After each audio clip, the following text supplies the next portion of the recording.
Welcome, Interblobs. It's time for a new series, The People Have Spoken, and our big winner is Alone in the Dark, a 1992 DOS game by Infogrames. Well, I say 1992, but I'll be using the 1994 CD-ROM re-release. Same essential game, but with voiceovers and a rejiggered soundtrack. Anyway, AITD is a game with way more historical importance than it often gets credit for. Though the actual name survival horror originated with Resident Evil, this is the true OG of the genre. It set what would be the standards for some time, like 3D characters and objects over 2D backgrounds, tank controls, somewhat reduced emphasis on combat, limited in-game resources, etc. In fact, when I got my first look at Resident Evil, I actually dismissed it as a cheesy Alone in the Dark ripoff. This was doing it a disservice, but it goes to show just how much RE took from this game. Alone sold well over 2 million copies at a time when that was absolutely bananas for a PC game, and yet it doesn't seem to be remembered as broadly as one might expect. Part of that is just time and being overshadowed by Res Evil, but arguable mishandling of its direct sequels, a series of increasingly questionable reboots, and 2 excruciating movies can't have helped matters. Nevertheless, this remains a very notable and playable entry in the medium, and still very much worth visiting. One more note before we get started. Alone in the Dark can be pretty short if you have some idea of what you're doing, which I mostly do, though I will still probably manage to get lost. This being the case, it's fairly likely I'll do a double feature with Alone in the Dark 2. The second game isn't a great sequel, and deserves some of the heat it gets, but I find it to have a weird charm of its own, sort of a dark savior to Alone 1's Landstalker. If we do go down that road, I'll try to make a case for it. That, however, is a bridge we'll cross when we come to it. For now, it's dangerous to go alone. Let us venture into the dark together. Leprosy. Polygonal leprosy.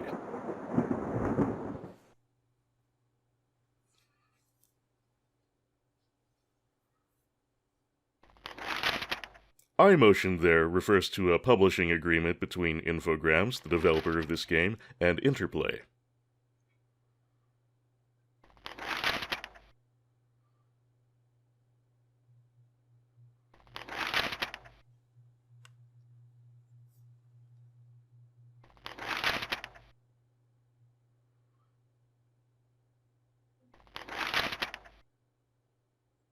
Special thanks to H.P. Lovecraft and Chaosium. Alone in the Dark is not based on any specific work by H.P. Lovecraft, but has general Lovecraftian themes. At one point after the game was mostly finished, there was a plan to make Alone in the Dark an official Call of Cthulhu game licensed by Chaosium, publisher of the tabletop RPG. Shadow of the Comet was also produced under this license, written by Hubert Chardot, whose name will come up later. In fact, Call of Cthulhu, Doom of Derceto was one of Alone in the Dark's pre-release titles. However, Chaosium was expecting an RPG more directly connected to their tabletop game, which Alone in the Dark was decidedly not. Therefore, they did not allow it to proceed with the Call of Cthulhu name or any references to the tabletop game. We're going to have a choice of who will be our lead in the Alone in the Dark screenplay, so let's take a look at them.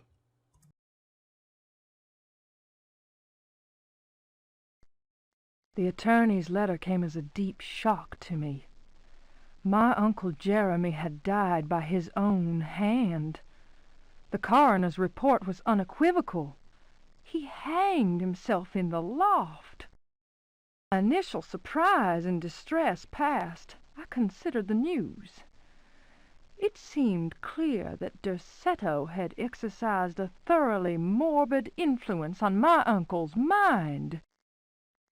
That creaking old mansion with its unusual tales, its secret library door, the ancient upstairs clock, all those occult books that my uncle could not resist reading in spite of his fragile nerves. Fate had pointed its finger. Derceto had trapped its prey. Mr. McCarthy, the family lawyer, suggested selling the old house. I immediately opposed the idea. My duty is clear. I must go to Derceto. I tremble at the thought of those dark corridors, those brooding portraits, yet I am convinced that Uncle Jeremy left a note, a letter of some kind, explaining his fateful decision. I remember his voice saying, "Look at the piano, Emily. Look harder. Maybe the secret drawer will yield up an explanation." I have the feeling things will not be so simple. Life is a mystery containing more mysteries. Jeremy taught me that much. Now is the time to confront the mysteries. Derceto is waiting for me. I pray that my fear is nothing more than the fruit of my imagination. Nothing will ever persuade me that my uncle was insane. But why did he, according to the police report, block the loft window with the old wardrobe? Life is a mystery. That accent, though. Alone in the Dark does take place in Louisiana in the 1920s. That then is Emily Hartwood, and we get a general sense of what kicks everything off in motion in Alone in the Dark, the suicide of Jeremy Hartwood. Let's see what our other option has to say. On my door, a dull brass plate says Private Detective. The few friends I have call me Carnby. The others call me the Reptile. I don't care to think what my banker calls me. These days, I leave my letters unopened. Bills and threats to send in the receivers just ruin my day. When an antique dealer called Gloria Allen contacted me, I slipped into my best shirt, holstered my .38, and got to her shop as fast as I could. I was expecting something sordid. Blackmail, probably. Boy, was I wrong. What I was asked to do was visit a property called Derceto and find a piano in the loft. It was an old piano with secret drawers, the kind people who buy stuff in antique stores go crazy over. The Derceto house is supposed to be piled high with classy junk, furniture, books, paintings. It looked like whoever owned Derceto was about to get cleaned out. I was going to bring up the subject of money when Gloria Allen handed me $150 and a key. I kept myself from grinning at the thought of my banker's surprise. He doesn't like his victims getting away. I looked over a copy of the police report. The former owner of Derceto, a guy called J. Hartwood, had hanged himself in the loft. The coroner concluded it was a clear-cut case of suicide. I promised Gloria Allen I'd give the place a look over. My report will be ready in a couple of days. I've been reading up on the history of the old house. It's the kind of place ghosts run away from in terror. Grisly murders, curses, lunacy. Luckily, devil worship makes me smile, so this is my idea of a paid vacation. Carnby. Edward Carnby, a miserable detective. Now, Carnby mentioned holstering his .38, but unfortunately he doesn't start with any kind of weapon. In fact, neither of them start with anything. It really doesn't matter which one you pick. Ed and Emily's paths through the game were intended to be somewhat different, but this idea was ditched due to development time constraints, making the difference between the two leads strictly cosmetic except for a single line. In some ways, Emily is the more logical protagonist, given that the late owner of Derceto was her uncle, along with the more personal mood of her intro text and the clues contained within, like the business about blocking the window. Those are indeed gameplay hints. She also wants to find the suicide note she's sure he left, unravel the mystery of what prompted him to take his own life, just what he'd gotten himself into. On the other hand, Ed's only motivation, once into the mansion, is to find the piano and get the fuck out. That said, Mr. Carnby is the canonical protagonist and the lead character in both of the direct sequels and all but one of the reboots, so we're gonna go with him. On my Yeah, we door, don't need to hear your it's spiel all again. brass plates.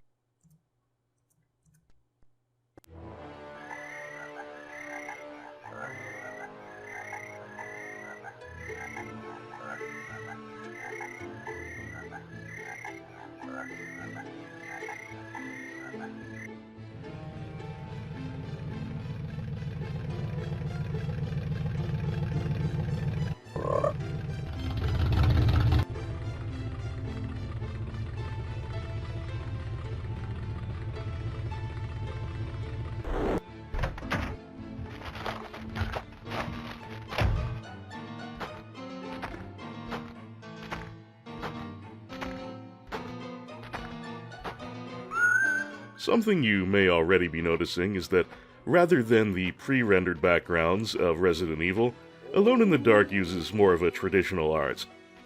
The original plan was actually to use photographic backgrounds, but this idea was abandoned early on.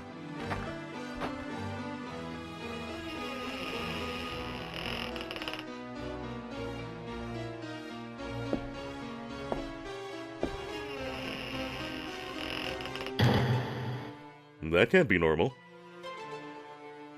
Well, welcome to Derceto, I suppose.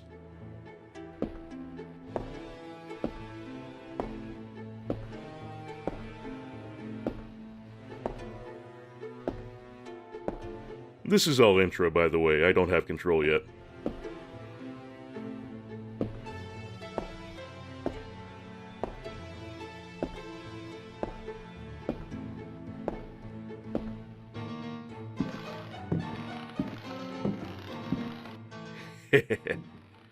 One reason I enjoy playing Carnby is because of his perpetually gobsmacked low-poly expression.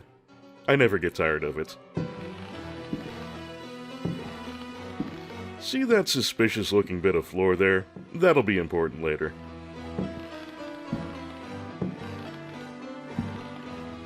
In the immediate, though, we're on our way up to the loft.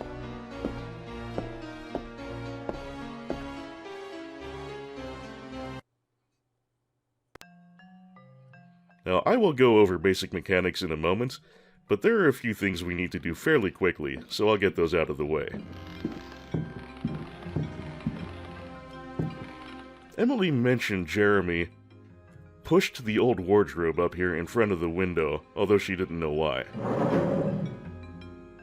I think it might be a good idea to do likewise.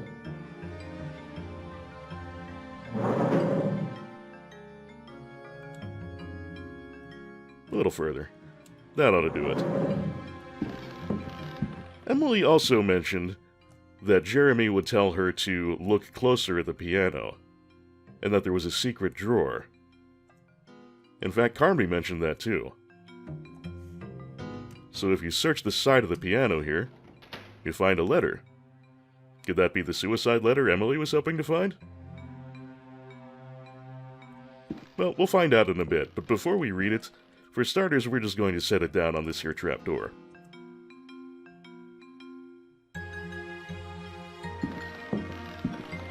Now let me see if I can get a better angle on that window.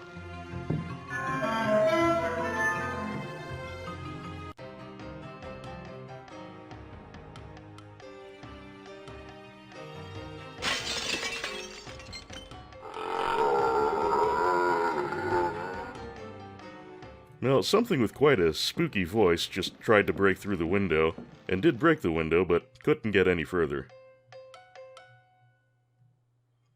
Gives me the Ghiblies, though.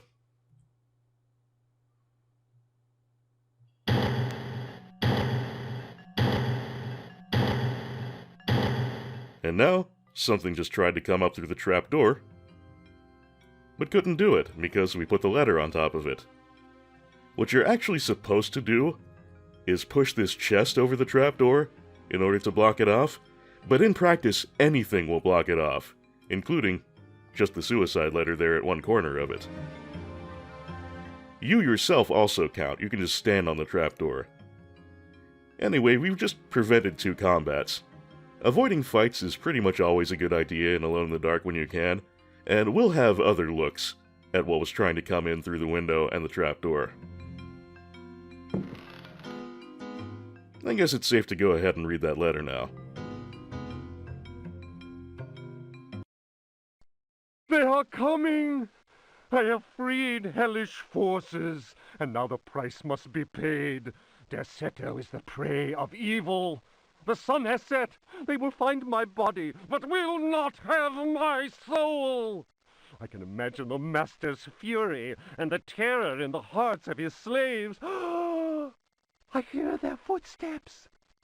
Some may understand what I have done. May God forgive me. Farewell, Jeremy Hartwood. Forgive me! This seems like a good place to say that in the CD-ROM version of Alone in the Dark, the voice acting is of wildly variable quality. Interesting, though. They will find my body, but will not have my soul. Who are they, and why would they care about his body or his soul? Nothing but questions. Mysteries abound when it comes to Derceto. Pity we're not a detective or something. Anyway, I don't think we really need the suicide note, so we'll leave that behind. There is a limited inventory in this game.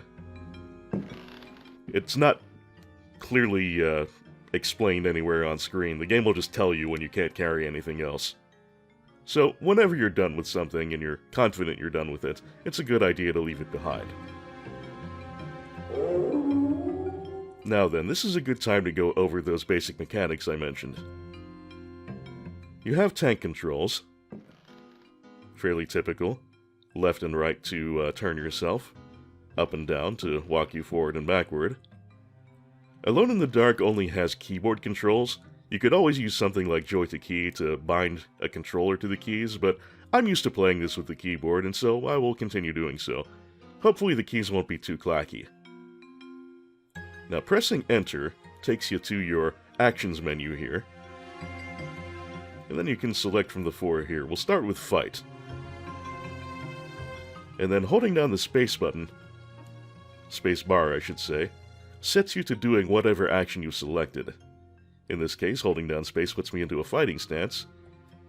And I can use left and right to throw punches. And either up or down will produce a kick. We'll have weapons eventually, but for the time being we'll have to make do with our own deadly hands and feet. Now then, we didn't use it to block the trapdoor, but this chest might still have something for us.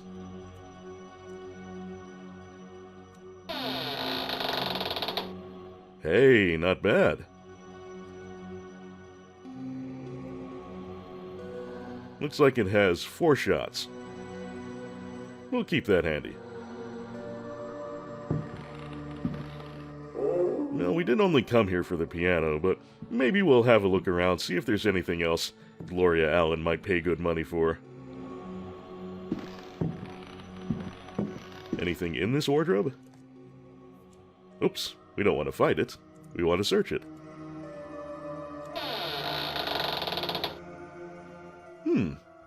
This might be an antique. Yoink.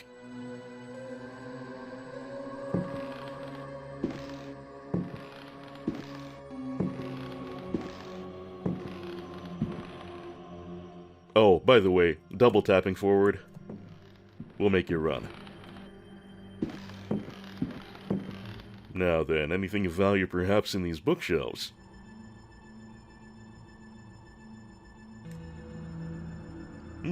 Pretty hefty volume.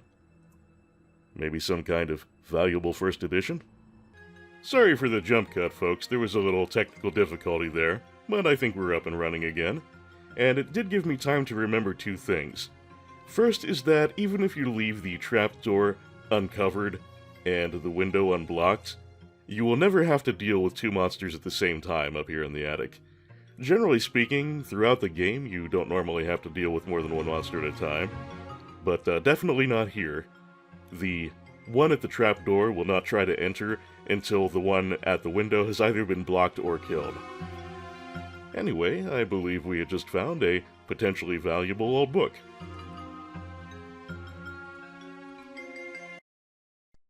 Fragment of the Myth of the Golden Fleece. Translation Edouard de Villeban. Hesperides Publications. Then Perseus came across Ichthys, who had been turned into stone. He spoke to his companions and said, "Beware of the Medusa. He who looks into their eyes is doomed to the same fate as that which befell poor Ichthys, and will never more set eyes on Seriphos." "Must we go blindfolded?" asked Eumolpus. "Take up your bronze shields and polish them until they flash in the sun," answered Perseus. "Fill your hearts with courage. May Artemis guide us as though we were an arrow from her quiver." But Eumolpus was not satisfied. "Why do that, Perseus? Is 3 inches of sharpened metal not enough to destroy these accursed creatures?" Then Perseus drew his sword, which shone and glittered in the sun, and with it he dazzled Eumolpus. "Now what can you see?" the companions of Zeus' sons laughed. "Let us set to work, so that our shields may shine like mirrors."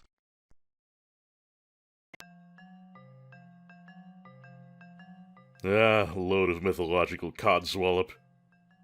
That can't be worth anything.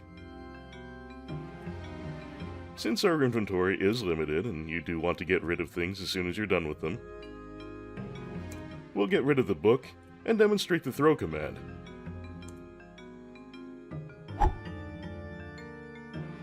It won't work with things that have no appreciable weight, like the suicide letter, but as long as something's got a little heft, you can yeet it freely. If you hit an enemy with it, it does minimal damage and generally is not worth using as an attack, but it's a thing you can do.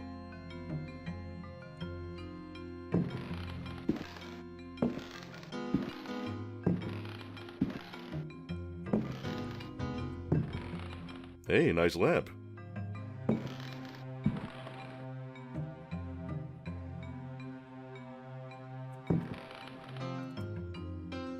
One other thing I just remembered. The rifle is not strictly necessary. You can ignore it and be able to continue with the game.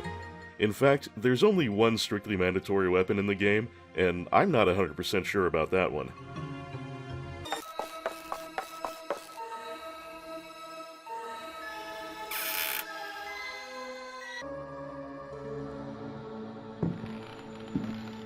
Much like Resident Evil, you can pretty easily tell when something can be manipulated or not.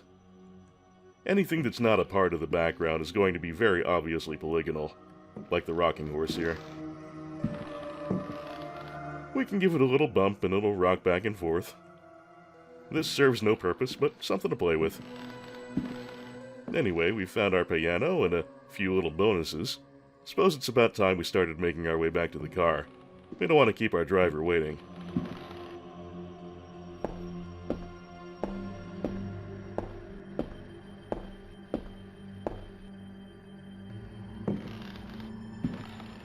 I will never get tired of that expression. Oh, and little bonus of the fight command. If you go into your stance and then start throwing left and right punches, but not letting the animation complete, you can do a little dance. Well, enough fooling around for now. I suppose the driver won't be too urgently looking for us. Since it's along the way, let's do a little more investigating.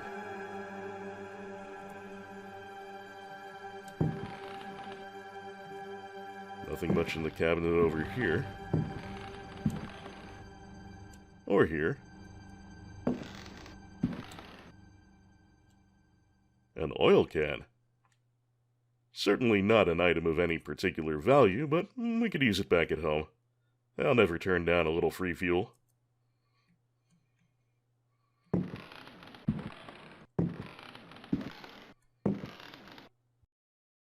Fine workmanship on the bow here. Wonder how old this is. Well, might as well take it with. Pity no arrows around, though.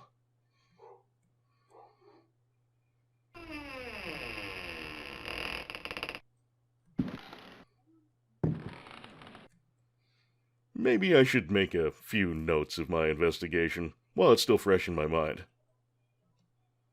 Hitting escape takes you to this system menu where you can do your standard loading and saving kinds of things. Changing the detail level could be handy if you're running on a sluggish old computer, but I'm not.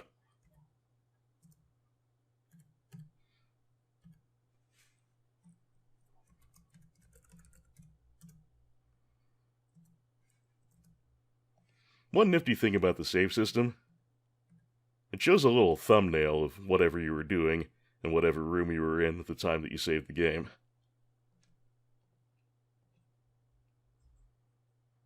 Now then, on we go.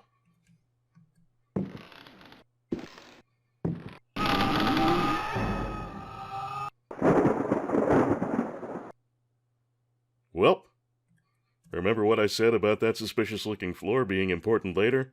Yeah, the important thing is not stepping on it.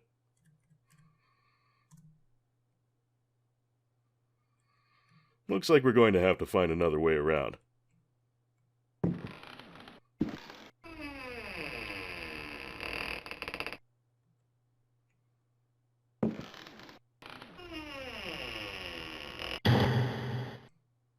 What is it with this place and doors closing on their own?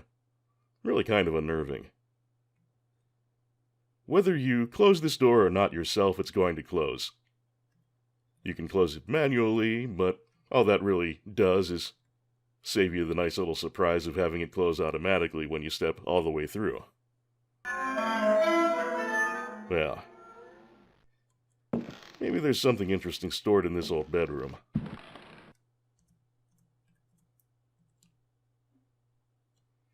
Well, nothing much there. Oh, a key. When you're exploring an old house like this, that could always come in handy. Out of my way, chair.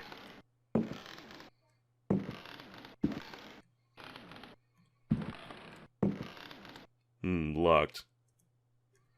What do you suppose are the odds? Pretty good, apparently. Not bad, not bad. Now you can use that cavalry saber as a weapon, but it'll break after a few hits, and so it's really not worth bothering with for that purpose. We'll have another use for it eventually. Alright then. Out we go.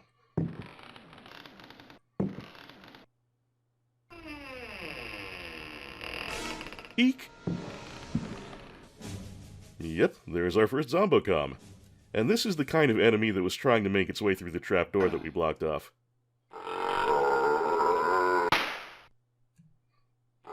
Spacing can be a little tricky when you're fighting unarmed. I think the punches come out a little faster and you recover a little faster from them. But the kick has better range, and in my experience, whenever you're fighting hand-to-hand, the little bit of extra range on the kick makes up for its slowness and the time it takes to rechamber. Timing's a little trickier than if you're trying to punch, but the zombies are slow enough that, as you can see, sometimes you can get off a second attempt if you miss the first.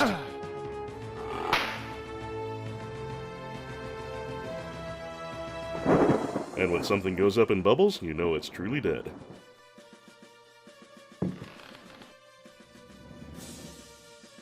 As you can see, when we've used the key and know what it's for, the item name changes. It is now the chest's key. But that's all it's for, so it can go away now. Oh, not a proper throw. Things do get hung up on the geometry sometimes. Well, there doesn't seem to be another exit to this room, so we'll have to find another way around.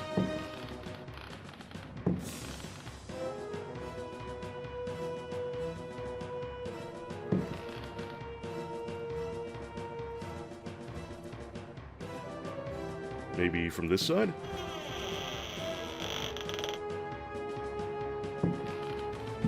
Now, if I were to close the door here, I could prevent another Zombo from coming in. However, then it would just start wandering around the hall, and I'd rather just take care of it now. This short Zombocom in the yellow shirt, it's a little more dangerous than the one we just fought, because it's a little faster, especially with its attack animation, and can therefore stunlock you easily. Stunlocking in this game happens pretty easily to both enemies and you. Whenever one of you is blocked up against a wall or has your back to anything, especially. So, the easiest way to avoid death is to not letting an enemy start comboing you in the first place. We could try to back this zombie into the wall and just punching it over and over again. But that's a little more risky even if it speeds things up a bit.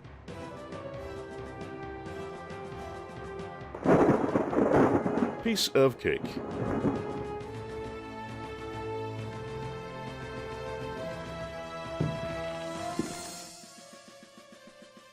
This vanity or whatever it is, I'm not at all sure why it's polygonal.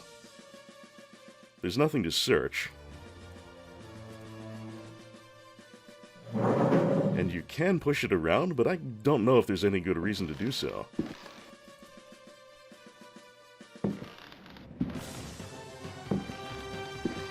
Now in this room, we're going to want to check out that vase over by the bed. However, if we grab that, something's going to bust in the window and try to kill us, and we'll be pinned down in this corner. So what I'm going to do instead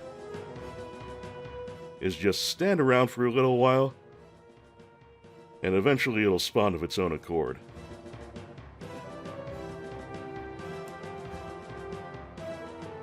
We'll dance a little, pass the time.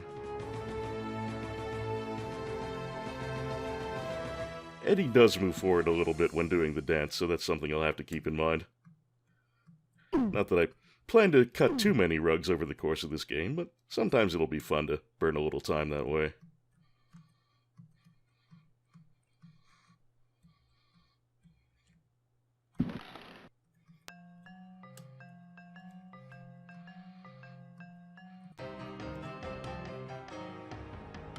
That music tends to mean there's an enemy coming. And this is what tried to bust in through the window that we blocked with the wardrobe up in the attic. It's some sort of chicken thing. Actually, that's more a fan consensus than my opinion. I don't think it looks anything like a chicken at all. But that's what people seem to call them, so I'll go with that. And chickens are fast and they attack quickly, so using a firearm on them isn't a terrible idea. You don't want to throw ammo around willy-nilly, but there are places where the better thing to do is to go ahead and use it. Oh, balls, I missed. Well, that's why I save after these early combats.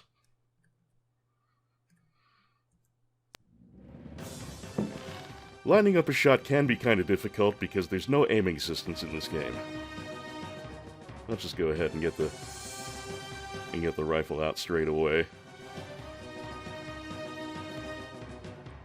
By the way you use this, just like fighting, you hold down space to go into your fighting stance, and then up shoots. This time, to speed things up a bit, I'm going to go ahead and grab the vase here. Tucked into the corner probably isn't going to be that too bad, considering I am trying to use the rifle. Make it maybe a little easier to line up my shot if the chicken comes over this way. Sure do love their windows, those chickens.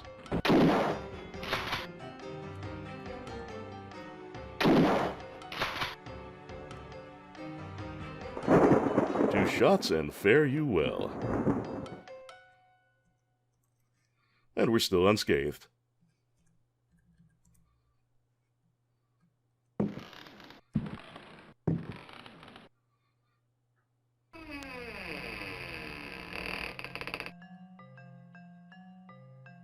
Before I move on, maybe I should take a closer look at that vase. Anything over here? I don't think so. Nope, not a thing. Alright then.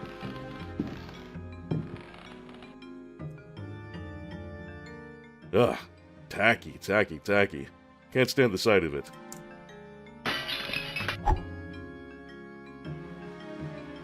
Well, I don't think we'll be needing the shards.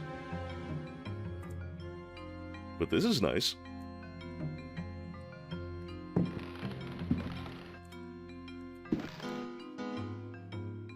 Locked, eh? What do you suppose are the odds this time?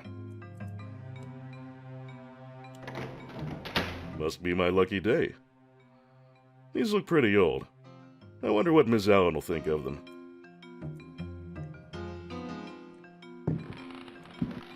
More importantly, though, there's another exit to the room that puts us on the other side of that suspicious floor.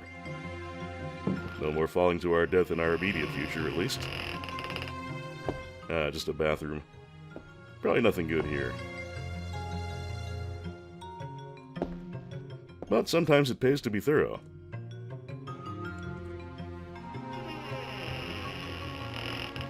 And it's paying today.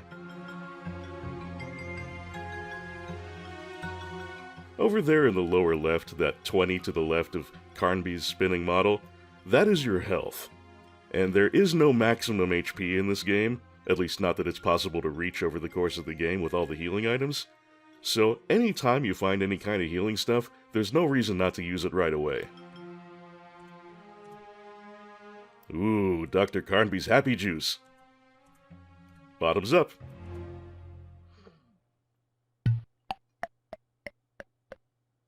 Ah. Oh, that's the stuff.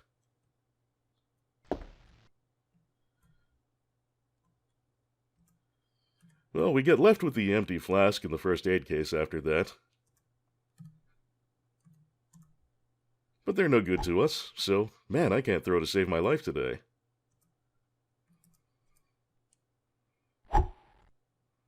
Things do get kinda hung up on the room pretty easily when you try and chuck them. Another reason it's not very good for fighting with.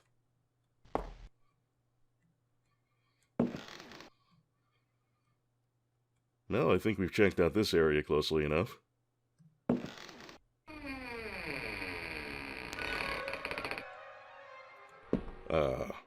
What the hell? What the hell? Are you two twins? Brothers? Sisters, maybe? Because I gotta say, there's a definite resemblance. What with both of you having no face and all. I am not particularly up on my Lovecraftian lore, so I really couldn't tell you one way or the other, but another fan consensus seems to be that these are night gaunts, which is a creature from the Cthulhu mythos. I don't know any better, so I'll go with that. Night gaunts they are. Now, pushing our way past the night gaunts isn't an option, and we could try fighting them, but we'd be at it all day. It's actually possible to find a safe spot from which you can hit them and they can't hit you back, but even though your attacks draw blood, they do no damage.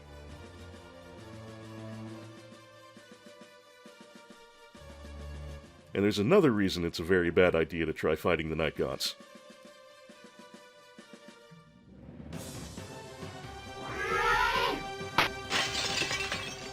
Did you hear that glass smashing? Let's hear it again.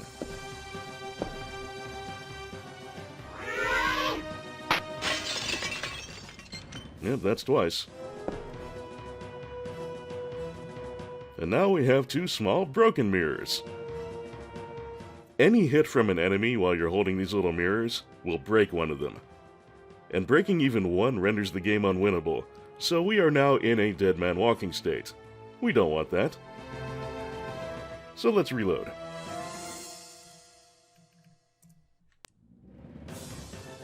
Fortunately, we have a better and more immediate use for the mirrors. Remember that book, the whole Greek mythology thing that we read way back in the attic? Maybe we can take a cue from that, and hook up these little statues in the corner with these.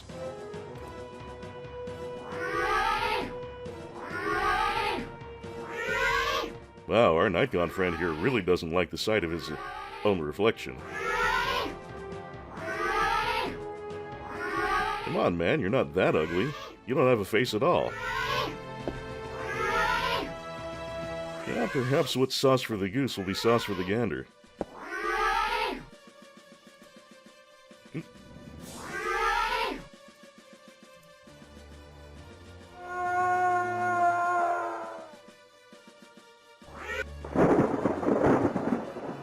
Jeez.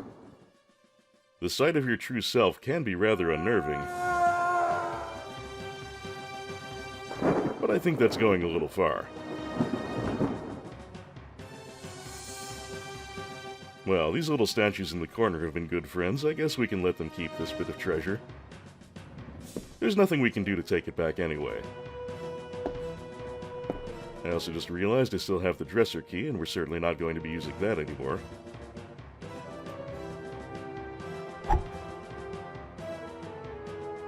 I love the way Carnby can huck things like a perfectly straight missile.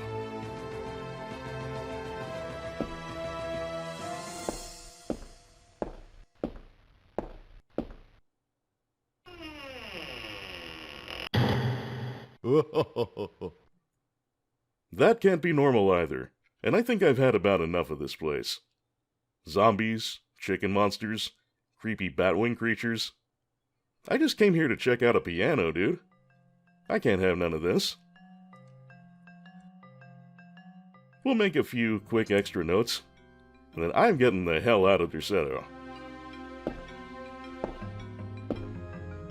Anything else Gloria Allen wants from here, she can go get it herself.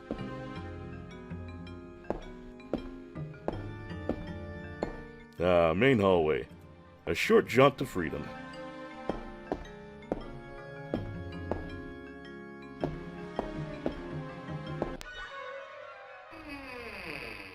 What the shit?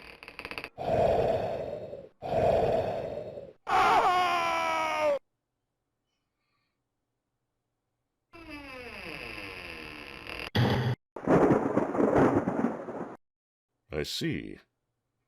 Okay. Well, I guess getting out of Derceto is going to be a little more complicated than we expected.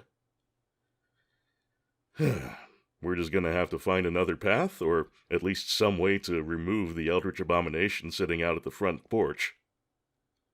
But I think we'll set our minds to that another time. For now, I think we've cased enough of Derceto. We found the thing that we came for. We've gotten a good look around the upper floor. Next episode, we can start searching the place with a little purpose. After all, now it's a matter of survival. Well then, friends, I hope you've been enjoying the story so far. As ever, I've been certainly glad to have you, and I hope to see you again next week for a little more of Alone in the Dark. Until then, this is signing off. Today's zombie raid has been brought to you by Justin Carpenter, Nolden, Zangamarth, Anonymous Benefactor, John Madigan, Sanguine Games, Misha Van Doren, Frank Rizzi, Tim J., Lolo De Puzzlo, Joshua C. Ritchie, Jared C. Rice, Sonic Rose, EX Potemkin, Mikazaurus, DG Jono, Doug Russell, Dodecalope, Jarogue, Martin Schallenmakers, Mayo the Hedgefox, Hildegard Argelmach, IGV, Jazel, Joseph Hall, Dan Larson, K. Ivan Rupert, Tiny Shopkeeper, Charlie Dunst, Kikoskia, Kobo4231, Yuka Takeuchi Fan, Chaotic Narrative, Mystery Accent, Lakota, Meiyan Ling, Redaman, Fate Everywhere, TJA, Sparkazile Lefzer, Super Pervert 69, Zero, Bueller 13, and other fearless patrons. Thank you so much, everybody. I really can't tell you how much of a difference it makes when it comes to just getting by out here. And to my good subscribers, commenters, and everyone out there watching, knowing you're out there helps me get by as well. Take care, everybody. Don't go too heavy on the happy juice, and don't get eaten. See you soon. Hello out there, thank you very much for watching. I hope you've had a good time, and I've been glad to have you. If you enjoyed this video, new subscribers always brighten my day, and if you really dig my stuff and would like to support me on Patreon, I shall be very grateful indeed. You're also invited to go with the stream every Friday at twitch.tv/unplayedathing. Thank you again, and have a good one.